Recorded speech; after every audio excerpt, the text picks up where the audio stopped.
January 13, 2019. Listening to the Connection. Reverend Dr. Janet Kingsley. Given at Unity of Payson, Arizona. So, please repeat after me. Hold on. No clock, so I have a timer. So let's see how it works. Okay. So please repeat after me. God is good. God is good. All the time. All the time. 24/7. 24/7. 365. 365. So, there was a policeman standing across the street, and he was looking across the street, and there was somebody under the street light, what he considered to be somebody who was drunk on his hands and knees, clearly looking for something. And so the policeman goes across the street and talks to the man, and sure enough, he was drunk. And the policeman says, "So, what are you doing?" And the drunk says, "Well, I'm looking for my keys." And so the policeman got on his hands and knees too, and helped this drunk look for his keys. And after a couple of minutes, the policeman says, "Well, are you sure that you lost your keys here?" And the drunk says, "Oh no, I didn't lose them here. I lost them in the park." And so the policeman says, "Well, okay, well then why are you looking for them here?" And he says, "Because this is where the light is." So sometimes we are like that drunk, where we're looking for God where we think that we're going to find it. We're searching for God in our spiritual awakening, in our quest for spiritual discovery. So, our first stage might have been where we're looking where we think we're going to find this thing called God. And so whenever I say, like if some of you don't like the G word, you can replace it with anything. God does not care. Infinite, divine mind, spirit, divinity, infinite intelligence, the grand overall designer, source energy. It doesn't matter. But those first few times, we might have looked for God or identified God as a being outside of us. Somebody we might have had to please. Somebody who would bestow grace upon us. Something that was separate and apart from who we are. I don't know what this is. But anyway, that was our search. It was a brain push. Something in a... But then, we got a little bit expanded. We got a new idea. And so we evolved. And so our next stop along the way was that we might have thought that God was a force or an energy. And it was better. It's better than a being outside of us. But yet, that's not quite enough for us. So we did some more studying. We did some more reflection. We did some more inner work. And we came to a realization, maybe in our next step, is that God is the foundation or the basis of everything. And that was good as well.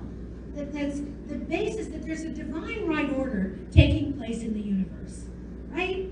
And so that was good, but still it wasn't quite enough. Until one day we come to the realization that there is only one thing, and that one thing is God, and that one thing is everywhere, and that one thing is us, and it's who we are, and it's what we are, and we can never get away from it. It is not only the basis of all, it is all. So Einstein might have called this E equals mc squared. Energy equals mass. There is only one energy. There's only one essence. There is only one thing happening, regardless of what we see. And this is the divine. It's spirit. It's God. It is you and it is me and it's everything. And when we come to this awareness, it opens doors.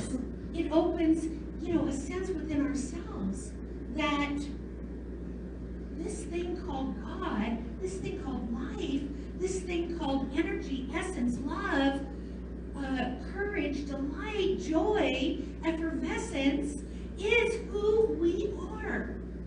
We don't have to go finding it because it's not apart from us. It is us. However, sometimes it's easy. It's easy for us, isn't it? It's easy for me. It's It's easy for me to look and judge based on what I see. That's super easy, no brain power, and it comes automatically. So when I want to assess at a higher level, a different way, the way of this truth that the source of who I am, all that I am, is the divine, it takes practice. It takes practice. And conscious practice. So, just like in New York, or the story that a man was in New York and asked a bystander, hey, how do you get to Carnegie Hall? And the person leaning on this, street wall said, practice. Practice is how you get to Carnegie Hall, right?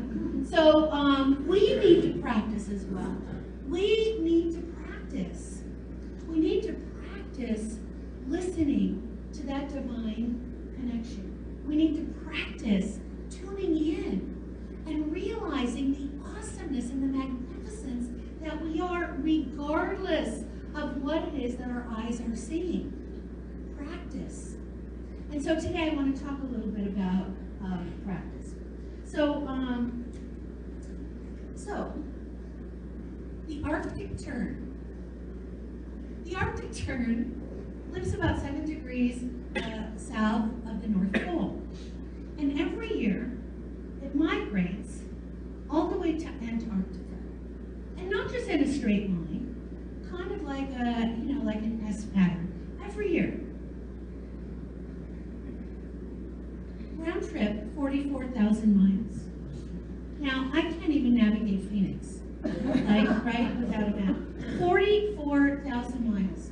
We've got to wonder, is the real estate in Antarctica all that much better than 7 degrees south of the North Pole? And on its journey, so one way, 22,000 miles, it must pass a lot of great real estate. If it wants some warm weather, the equator is good every time of year. But oh no, it goes all the way to the Antarctica and it returns again. And because this Arctic tern lives about 34 years, scientists have discovered that they fly in its lifetime an equivalent of about 3 round trips to the moon, 1.25 million miles. So, but my point is, it finds its way home 44,000 miles. As I said, many of us can't find our way without a map. But it has an instinct, right? It knows how to get home. It knows how to find its way home. The salmon. We all know that as a little fingerling, it leaves its little stream. It swims miles to the ocean, and when it's ready to lay its eggs, what does it do? It finds its way back to the tributaries, to the rivers, to the creeks, to wherever it has. It's the trip of a lifetime for them. Some of them won't even make it, but she finds its way back to the very place where she was born to lay her eggs. She finds her way home. And like the tern and the salmon, the monarch butterfly, I'm sure there's so many more in nature, we have that same ability to find our way home. But for us, home is here. Home is here. Gaia has just said it, that this community, this unity of Payson, is a spiritual home. But even more than that, it's a guidepost. It's a beacon, if you will, that will help us find our way home. But we need practice. We need practice to tune in and listen. So the Arctic tern, the salmon, they automatically tune in and listen. They hear that inner calling, that it's time to be more. It's time to take a chance. It's time to take the risk. This is mic weird. Anyway, it's weird on my ears.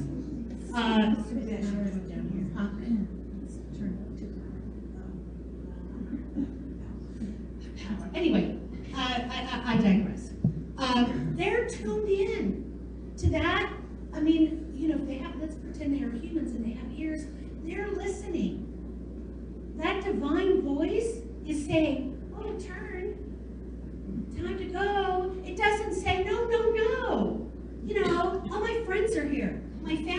year. You know, I'm a little bit tired. I want to sleep in this morning.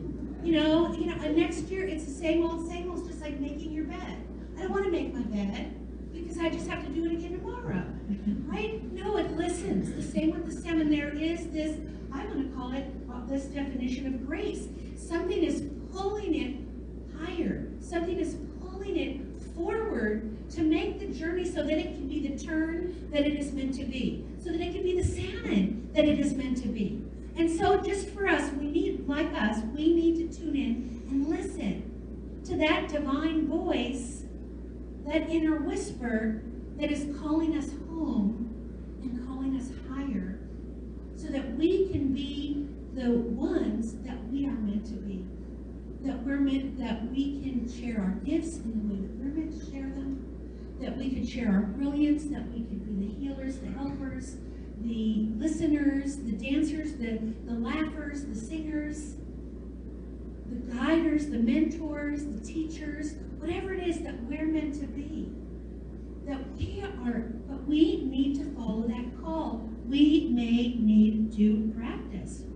So we need to tune in and listen. So part of that is that we need to be human beings versus the human doings, right?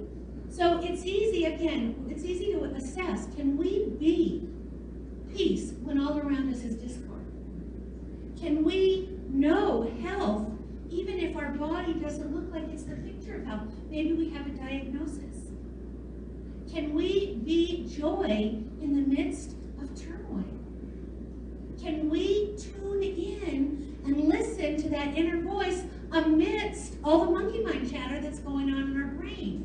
Do we have the wherewithal, the talent, the practice, the skill to discern that still small voice? Because to me, so that's a great definition, of grace. I didn't read it. But to me, grace is that divine givingness that's always giving. That it is the givingness of life to life. It's givingness of life to itself. So we can never fall from grace. We can never get away from grace because we can never get away from the divine. It is breathing through us. It is beating our hearts. It is giving and giving and giving and giving. But we need to listen and we need to tune in. So we have a lot of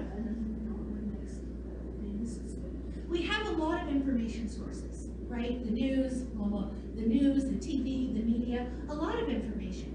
And those information sources are usually not loaded up with information that's going to be for our highest and best good. We've got school shootings and border closings and government shutdowns and ISIS and all of that stuff.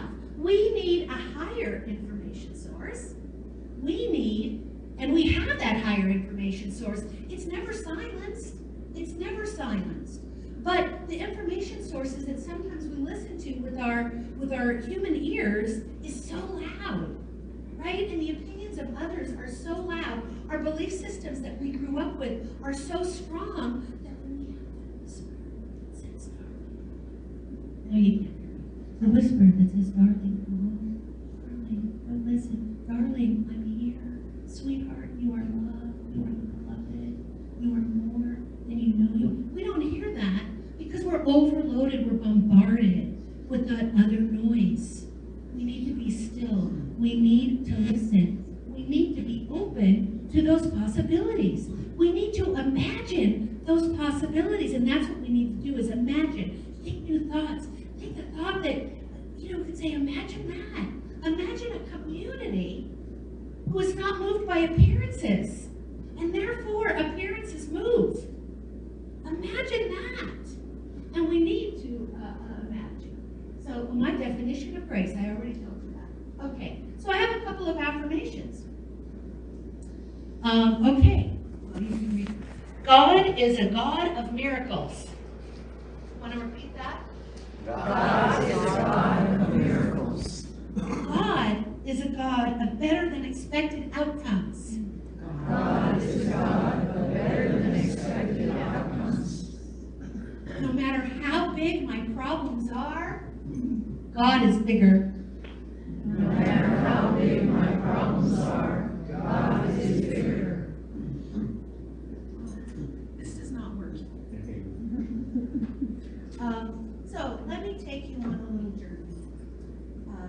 Journey of thought.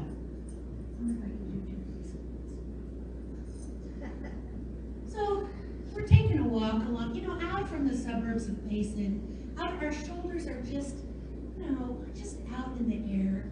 We're walking in a great outdoorsy area. The wind is blowing, but it's warm out. And so we find the shade of a rugged old gnarly tree, and we're happy to be in the shade of this tree. And so we sit down and we can see the heat waves coming up, right? But we're nice and silent and relaxed and calm, and over us, what we're seeing down below us is this great field.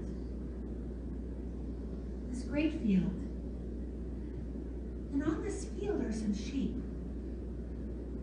And the sheep are happy, they're content, they're cared for. They don't have a care in the world because the shepherd of these sheep has taken care of their every needs.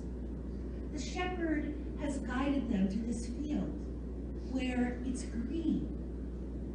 And we can see the shepherd who is lounging on the side of the hill, sitting just below us. He looks pretty casual, as if he doesn't have a care in the world.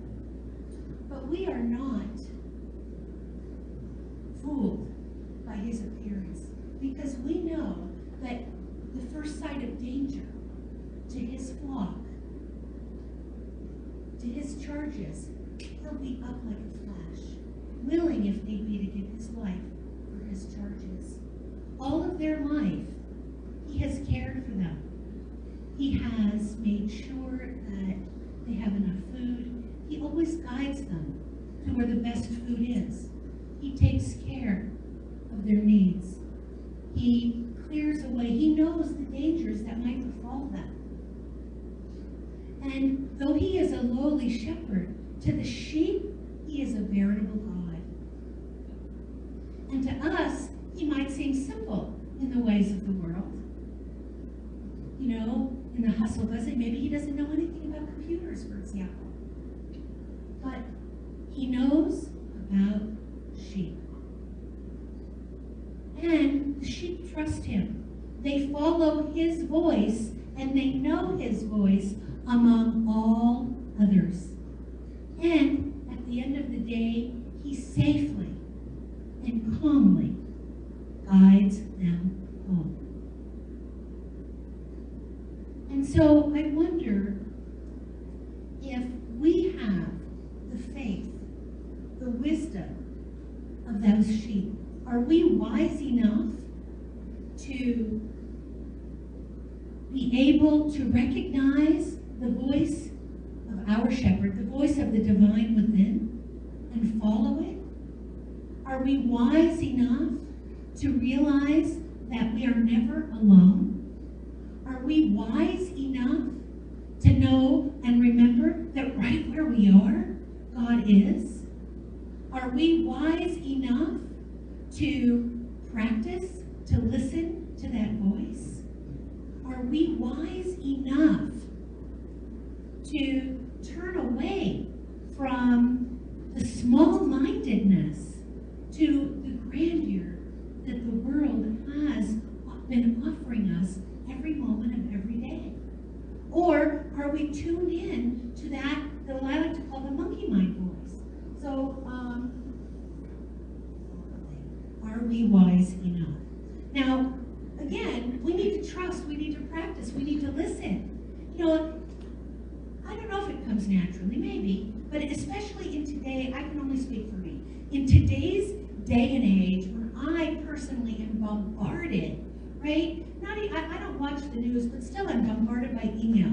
And I work and I'm so busy, it's one thing after another, after another, after another. Then sometimes all I want to do at the end of the day is just, I'll make excuses. Well, I deserve to watch some TV.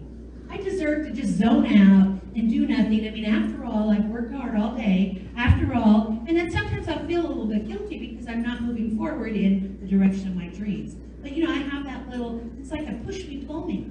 Push me, pull you, It's like I want this, but yet, like I'm backing away from it. And I'll make excuses because because I really am on information overload. I'm on work overload. I'm on stress overload. I'm on activity and action overload. So what I want to do is just zone out. But guess what? And so I do zone out a lot in the evenings. But that's not practicing tuning in. That's not practicing listening to the divine wisdom. That's not being wise to recognize that all that I am is God, and that all of this stuff that I'm hypnotized by in the daytime is not the real stuff. It's not the important stuff. There is nothing more important than my connection with Spirit. Nothing. That has got to remain number one for me. But I forget again and again and again and again, and I get sidetracked. Oh yeah, this is good. Oh yeah. Oh yeah, no, that's wrong. This is my number one priority, is my connection to God, to the divine. Because that's what's going to bring me home. Home to health and harmony and peace and joy and fulfillment and passion and purpose and enthusiasm and great health and great relationships and be able to share my gifts and be heard and all of that stuff. But I'm not always wise enough, like these sheep, to follow the voice that I hear. Because I'll say it's not good. So we don't all get this burning bush experience like Moses did. So in that scenario, God wasn't whispering. God was not a still small voice and Moses is here. Hey Moses, hey Mo. No, that wasn't screaming. God was screaming and shouting. And did Moses listen? No. Moses still wanted to give excuses about why he's not ready, why he wasn't the one ready to be called. We don't have many times these burning bush experiences. We have the whispers. The whispers. So we've got to practice. We've got to remember to listen. To listen to that pull of the divine calling us. Always, it's always calling. It is never not talking to us, ever. It is always calling us. It is always talking to us. It is always telling us that we are its beloved, in whom it is well pleased. And we are always, that we are the one and only, each one of us, the one and only beloved of the Most High, the one and only that I am giving my life, my divine givingness to you. Please do something with it. Enjoy me by means of you. Be generous, be joyful, be healthy, be lively. Be your God self, because I am being my God self by means of you, Janet in my case, right? And so we need to listen to that still small voice. We don't always get that burning bush experience. So I made some handouts because I think this is a great quote and very long. So I have handouts of this quote. So here's what we need to listen to. This is by Jeanette LeBlanc. Experience, dream, risk, close your eyes and jump. Enjoy the free fall. Choose exhilaration over comfort. Choose magic over predictability. Choose potential over safety. Wake up to the magic of everyday life. This is all about listening and tuning in at Divine Connection. Make friends with your intuition. Trust your gut. Discover the beauty of uncertainty. Know yourself fully before you make promises to another. Make millions of mistakes so that you will know how to choose what you really need. Know when to hold on and when to let go. Love hard and often and without reservation. Seek knowledge. Open yourself up to possibility. Keep your heart open, your head high, and your spirit free. Embrace your darkness along with your light. Be wrong every once in a while, and don't be afraid to admit it. Awaken to the brilliance in ordinary moments. Tell the truth about yourself, no matter what the cost. Own your reality without apology. See goodness in the world. Be bold, be fierce, be grateful, be wild, crazy, and gloriously free. Be you. Go now and live.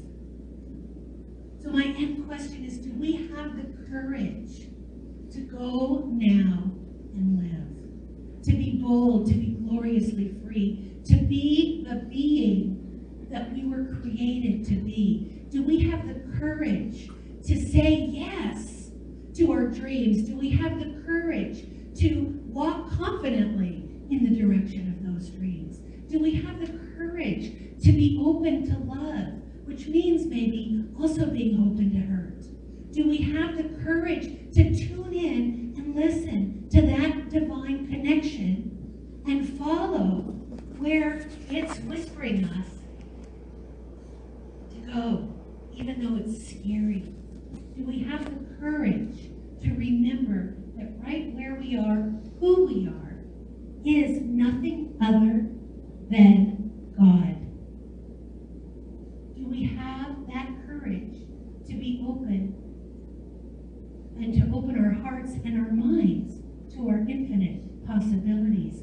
I hope, I could say I know, that the answer to that is yes, yes, yes. We do have the courage. Here I am, the queen of the fist pumps, and you can do it with me. Yes, we have the courage. Yes. And so it is.